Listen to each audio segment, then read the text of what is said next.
नमस्कार, मैं हूं अंजलि इस्टवाल और हमारे इस खास कार्यक्रम में आपका स्वागत है जिसमें हम आपको बताते हैं कि कोरोना वायरस से जुड़ी कौन सी खबर सही है, कौन सी महज अफवाह है। विश्व स्वास्थ्य संगठन का कहना है कि वैक्सीन की मिक्सिंग, उन्हें मिक्स एंड मैच करना, यानी कि पहली बार में पहली डोज में कोई और वैक्सीन लेना और दूसरी डोज में कोई और वैक्सीन ले लेना, ये एक अच्छा ट्रेंड नहीं है। उनका मानना है कि ये खतरनाक ट्रेंड है। लेकिन अब तक यूरोपीय देशों की तरफ से जो डेटा आया है, उनका ये दावा है कि ये एक अच्छा इम्यूनिटी रिस्पॉन्स पैदा करता है। सिर्फ यूरोपीय देश नहीं, कई दूसरे देश हैं जो कि अब वैक्सीन को मिक्स और मैच करके इस्तेमाल करना चाह रहे हैं, खास तौर पे डेल्टा वेरिएंट के नजरिए से। सिर्फ यूरोपीय देश नहीं है, कई एशियाई देश हैं जिसमें रूस भी शामिल है, जो कि अपनी वैक्सीन स्पुतनिक और एस्ट्राजेनेका को भी लेकर के जांच और स्टडी कर रहा है, जिसके नतीजे कुछ ही दिनों में आ जाएंगे। जुलाई में कहा जा रहा है कि आ जाएंगे।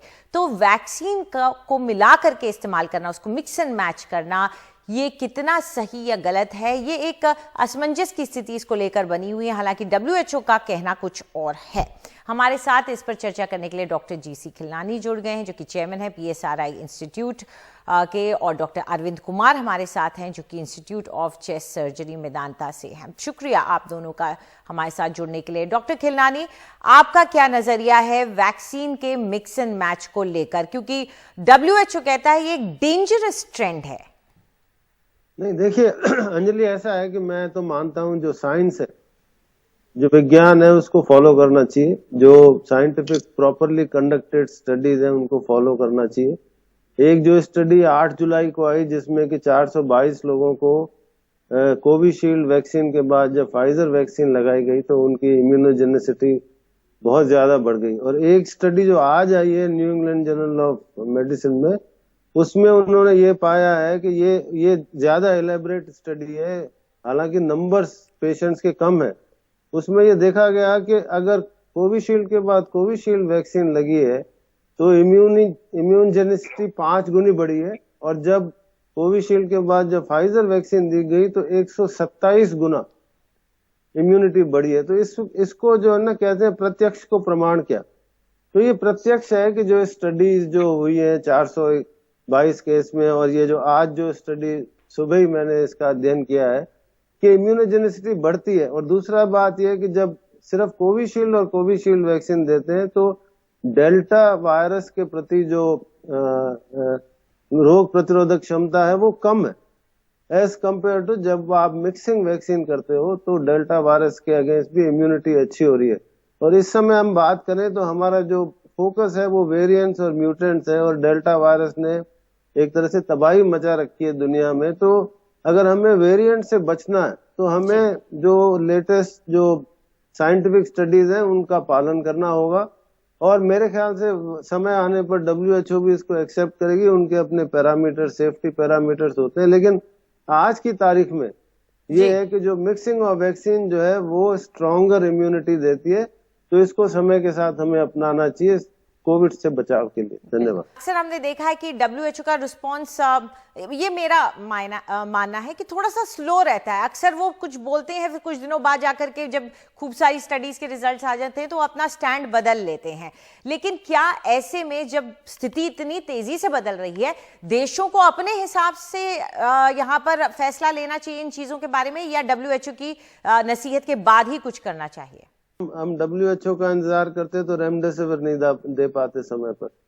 आपको अगर ध्यान हो तो अगर जब शुरू में जब स्टीरॉइड्स की स्टडी आई थी और रेमडेसिविर की स्टडी आई थी, जबकि एफडीए ने अप्रूव कर दिया था इसको फॉर इमरजेंसी यूज ऑथराइजेशन, लेकिन डब्ल्यूएचओ ने सॉलिडेरिटी ट्रायल करके ये कह दिया था कि रेमडेसिविर का कोई फायदा नहीं है, और बाद में इसको अप्रूवल भी दे दी थी।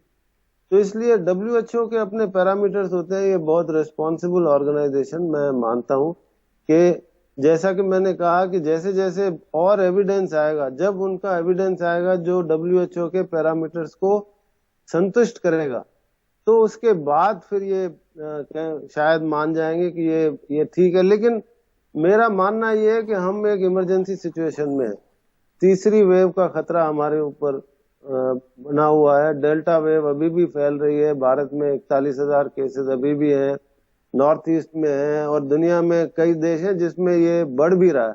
तो इसलिए जरूरी है कि वैक्सीन की जो भी हमारे पास नॉलेज है या ज्ञान है उसका प्रॉपर यूज किया जाए, और उस हिसाब से जैसे स्पेन ने इसको एम्बाइब कर लिया है कि कोविशील्ड वैक्सीन के बाद फाइजर वैक्सीन लगाई जाए, क्योंकि हम देख रहे हैं हमारे सामने है कि इम्यूनिटी बढ़ रही है, आईजीजी एंटीबॉडीज बढ़ रही है, न्यूट्रलाइजिंग एंटीबॉडीज बढ़ रही हैं, एंटी स्पाइक एंटीबॉडीज बढ़ रही हैं, और उनकी मात्रा 1-2 गुना नहीं है, 127 गुना मात्रा बढ़ रही है।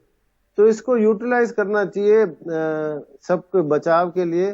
तो मेरे ख्याल से WHO के पास जैसे जैसे डेटा ज्यादा आएगा तो वो भी इस बात को अप्रूवल दे देंगे, और मैं इसके फेवर में। जी बिल्कुल।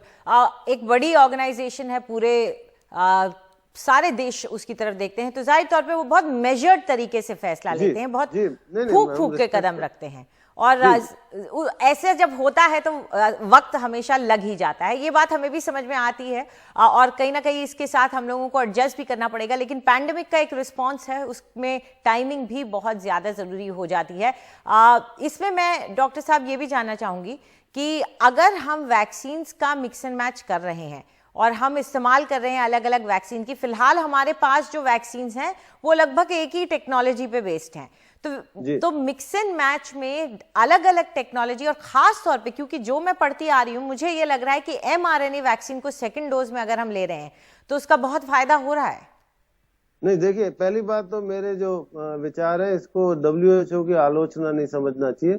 जो आपने प्रश्न पूछा है उसमें ये है कि जो कनाडा में स्टडी हुई उसमें ये हुआ है कि कोविशील्ड आफ्टर कोविशील्ड नंबर 3 पे थी, फाइजर आफ्टर कोविशील्ड नंबर 2 पे, फाइजर आफ्टर फाइजर नंबर 1 पे।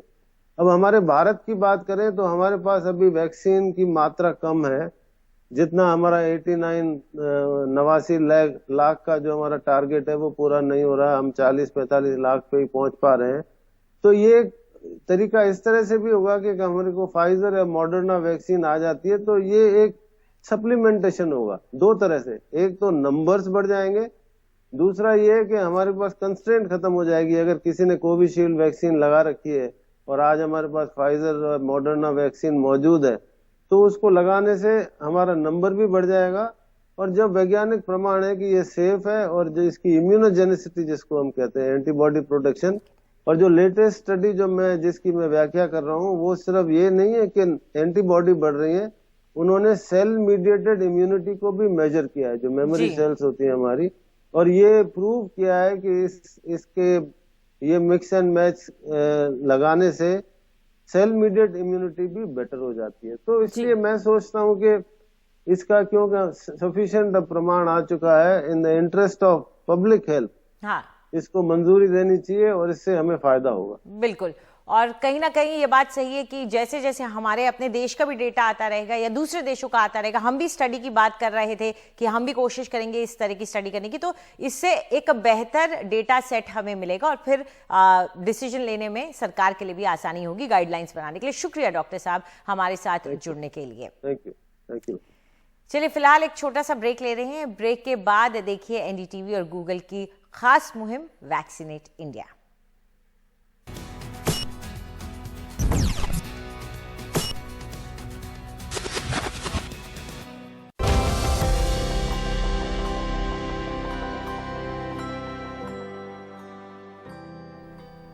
एनडीटीवी और गूगल की खास मुहिम वैक्सीनेट इंडिया में आपका स्वागत है, और आज हमारे साथ चर्चा करने के लिए डॉक्टर अनिल भंसाली जुड़ गए हैं जो कि MS हैं ग्लोबल अस्पताल माउंट आबू से। शुक्रिया डॉक्टर भंसाली हमसे बात करने के लिए। तो आज हम चर्चा करने वाले हैं कोविड टीके के असर पर। सबसे पहले डॉक्टर साहब आपसे ये जानना चाहेंगे कि कोविड के जितने टीके हमारे देश में मौजूद हैं ये असरदार हैं और कितने असरदार हैं?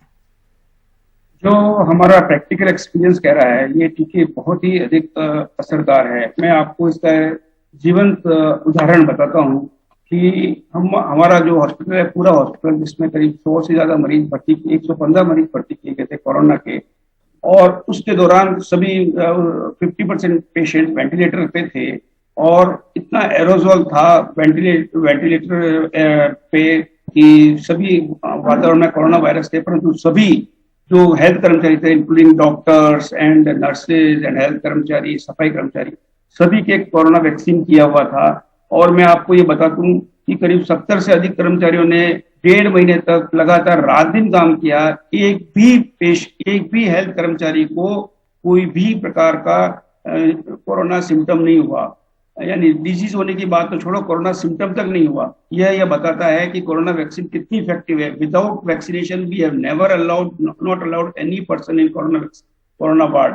तो ये प्रैक्टिकल हमने देखा है, इतना जबरदस्त इफेक्टिव है कि एक भी व्यक्ति को, एक भी हेल्थ कर्मचारी को कोरोना नहीं हुआ। और हमें खुशी से सभी इस सेकेंड वेव में जितने भी मरीज आए उनको हमने निपटाया, यानी इलाज किया। और हमारा हॉस्पिटल का एक भी कर्मचारी कोरोना पीड़ित नहीं हुआ, क्योंकि सभी वैक्सीनेटेड थे। इस प्रकार से, परंतु यह कहा गया कुछ लोगों को, डॉक्टर्स को, जैसे पद्म श्री के अग्रवाल साहब वगैरह बीमार हुए, और मेरे भी एक दो क्लास फेलो थे, तो वो इस समय उनकी डेथ भी हो गई। परंतु उन्होंने, मेरे ख्याल से जो हमें पता लगा, कि एक डोज लगाई थी।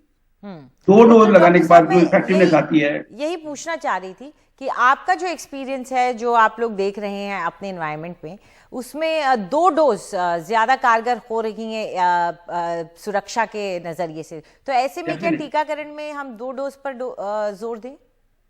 डेफिनेटली 2 डोज हर एक को लगनी चाहिए। अब हम लोगों को तो पिछले जब शुरुआत हुई थी, जब लगी थी, और 1 महीने के गैप से लगा दी गई थी, तो हमें प्रैक्टिकली तो यही एक्सपीरियंस हुआ कि 1 महीने के गैप से लगने के बावजूद very effective. We have worked in corona ward. वहाँ ट्रेकियोस्टमी, यानी गले में छेद करके जहाँ से एकदम कफ निकलता है, मैंने खुद ने 4-5 ट्रेकियोस्टमीज की है। परंतु I am also diabetes also, age is also 66, but never had any corona symptom because I was vaccinated very efficiently। वो वैक्सीन लगाया गया था, but it was very effective। और ये दोनों डोज लगने के बाद क्या उम्मीद कर सकते हैं कि कब तक असर रहेगा? क्या ये हो सकता है कि आगे जाके हमको कोई बूस्टर डोज भी लेनी पड़े? यस मैडम, ऐसा अभी कहा जा रहा है कि 9 महीने के बाद में 3rd डोज देनी चाहिए। अभी इस पर रिसर्च चल रही है, डाटा अभी है नहीं, तो अभी मैं आपको इसके बारे में जब तक डाटा उपलब्ध नहीं करे, साइंटिफिक स्टडीज नहीं करे, पक्का नहीं कह सकते। पर हमारा रिकमेंडेशन है कि 3rd डोज 9 मंथ्स पे जरूर लगवाना चाहिए। जी बिल्कुल। तो शुक्रिया डॉक्टर साहब, आप हमारे साथ जुड़े। तो साफ है कि कोविड का टीका बेहद असरदार है। डॉक्टर साहब अपने एक्सपीरियंस से भी हमें ये बता रहे हैं कि उन्होंने भी देखा है कि किस तरह से हेल्थ केयर वर्कर्स को सुरक्षित रखने में कोविड के टीके असरदार रहे हैं। तो अगर आपके पास भी टीका लगाने का मौका है तो जाइए, अपनी पहली डोज या दूसरी डोज, जो भी डोज अभी तय हो, उसे लगवाएं और अपने आप को सुरक्षित करें और अपने साथ रहने वालों को भी इस महामारी से सुरक्षित करें। शुक्रिया।